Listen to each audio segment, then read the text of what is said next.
Meus cumprimentos. O tema é Sermão do Monte ou Sermão da Montanha. Bem-aventurança é uma declaração de bênção com base em uma virtude. Síntese perfeita das leis morais para a eternidade. O Sermão da Montanha, ou Sermão do Monte, é uma longa fala de Jesus que pode ser lido no Evangelho de Mateus, mais precisamente no capítulo 5. Nestas falas, Jesus profere lições de conduta e moral, ditando os princípios que normatizam e orientam a verdadeira vida cristã, uma vida que conduz a humanidade ao reino de Deus e que põe em prática a vontade de Deus, que leva à verdadeira libertação do homem. As circunstâncias da ocorrência do Sermão da Montanha indicam que Jesus escolheu um momento específico para proferi-lo. Não se refere a um acontecimento aleatório, mas, ao contrário, foi planejado com antecedência. Jesus subiu ao monte, se assentou e passou a ensinar. Isso é o texto de Mateus 5, 1, 2. Foi à beira do mar da Galileia, aos pés do Monte das Beatitudes, Monte das Bem-aventuranças, que Jesus pregou aos seus seguidores o Sermão da Montanha, o Sermão do Monte. Bem-aventuranças. Bem-aventurados pobres de espírito, porque deles é o reino dos céus. Bem-aventurados que choram, porque serão consolados. Bem-aventurados aqueles que são brandos e pacíficos, porque herdarão a terra. Bem-aventurados que têm fome e sede de justiça, porque serão saciados.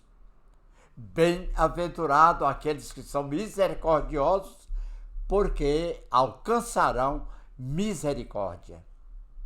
Bem-aventurados aqueles que têm puro coração, porque verão a Deus. Bem-aventurados que sofrem perseguição pela causa da justiça, porque o reino dos céus é para eles. Bem-aventurados sois quando, por minha causa, vos injuriarem e vos perseguirem e, mentindo, disserem todo mal contra vós. Regozijai-vos e exultai, porque é grande o vosso galardão nos céus.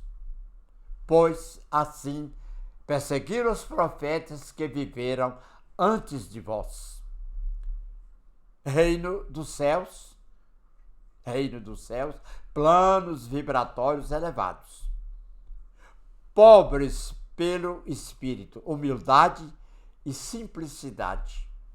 Desprendimento dos bens terrenos por livre e espontânea escolha espiritual. Ser humilde é ser ensinável e reconhecer com gratidão a nossa dependência do Senhor. Compreender que temos constante necessidade de seu apoio. A humildade é um reconhecimento de que nossos talentos e nossas habilidades são dons de Deus.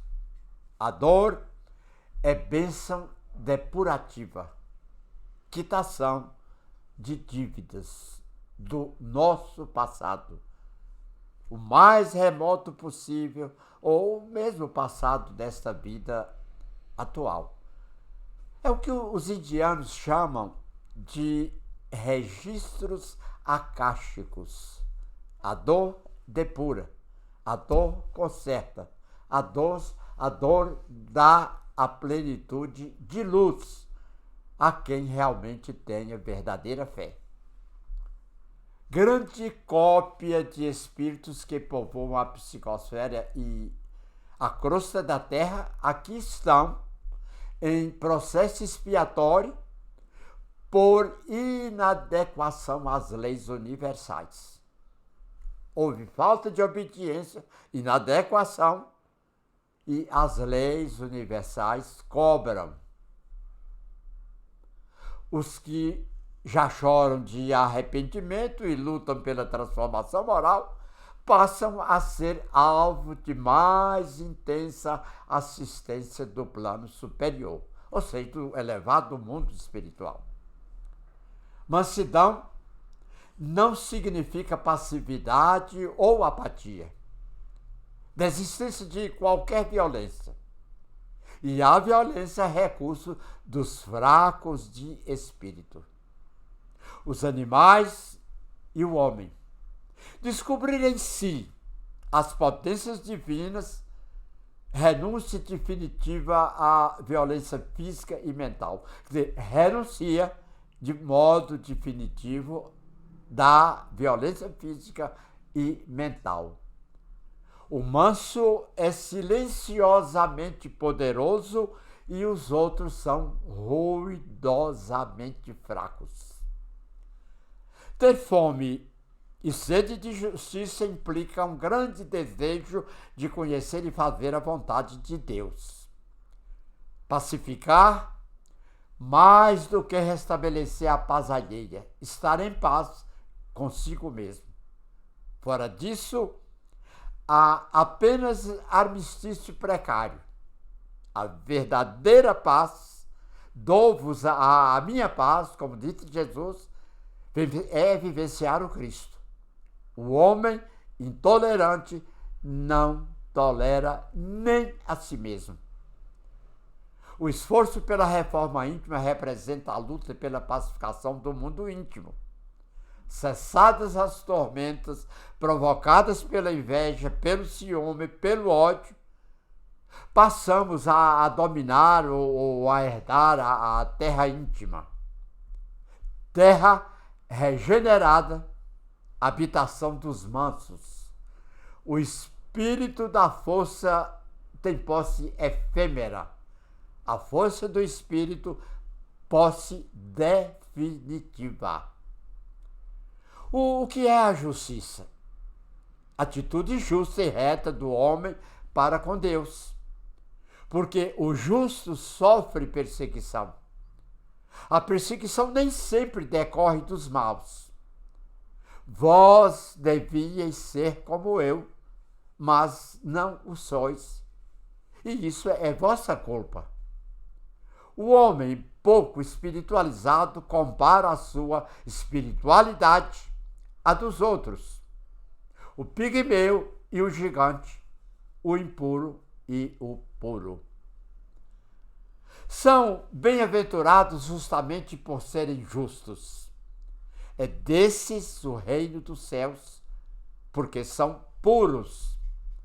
O senso de justiça, temperado no sentimento de misericórdia, são características de espíritos que atingiram elevada condição, enquanto os puros de coração são os que adquiriram faculdades para compreender em profundidade a obra do Criador, a obra de Deus.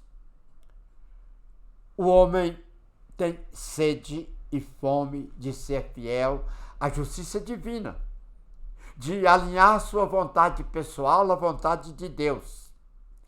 E não anseia mais seguir os atalhos fáceis da justiça do mundo. Aí, justiça entre aspas, a justiça da terra, a justiça dos homens, a justiça do mundo.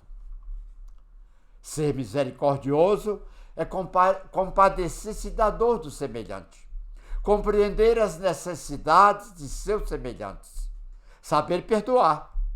Não basta dar objetos, é preciso ser bom, dar de si. Dar de si. Dar objetos é amar o semelhante, é ser bom, é amar a Deus. Pode-se fazer o bem sem ser bom, mas é impossível ser bom sem fazer o bem. É preciso repetir. Sem ser bom, fazer o bem sem ser bom, mas é impossível ser bom sem fazer o bem, realizar o bem. Receber misericórdia, o que se dá para a vida retorna. A atitude doadora na horizontal cria as condições necessárias para se receber verticalmente. Os misericordiosos receberão misericórdia, não necessariamente dos homens, mas de Deus, do nosso Criador. Impureza, egoísmo, o egoísmo é a origem de todos os males. Deus é amor puríssimo e a egolatria é cegueira mental. Puros, libertos do pseudo-bem interior, o ego. Os puros de coração verão a Deus. Treinamento, querer servir e servir sempre. Esse aqui tem que ser o nosso programa do ser e do viver.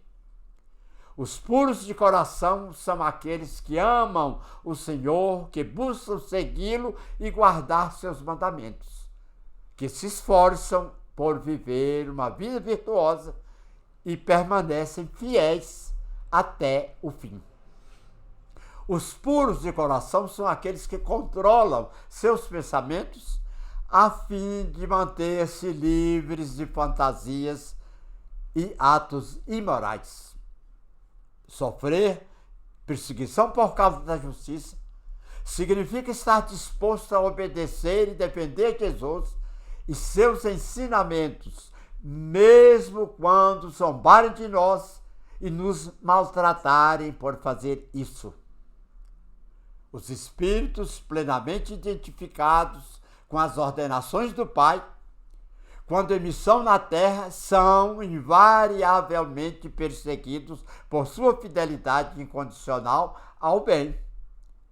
É deles o reino dos céus, porque plenos de amor e sabedoria retornam ao ponto de partida expresso na primeira bem-aventurança. Vós sois o sal para a humanidade, mas se o sal perde o gosto, deixa de ser sal e não serve para mais nada. É jogado fora e pisado pelas pessoas que passam. Vós sois a luz do mundo. Não se pode esconder uma cidade construída sob o monte. Ninguém acende uma lamparina para colocá-la debaixo de um cesto. Pelo contrário, ela é colocada no lugar próprio para que ilumine todos que estão na casa. Assim também a vossa luz deve brilhar para que os outros vejam as coisas boas que fazeis e louvem o vosso Pai, que está nos céus. Vós sois a luz do mundo. Somos candeias vivas na terra. Onde estivermos, é nossa missão levarmos sempre a luz mais clara possível. A verdadeira bem-aventurança é a integração do Espírito com o Criador. Quem a alcança reflete a luz e o amor do Pai eterno e, pela exemplificação do amor ao próximo, terá seu tesouro acumulado no reino dos céus.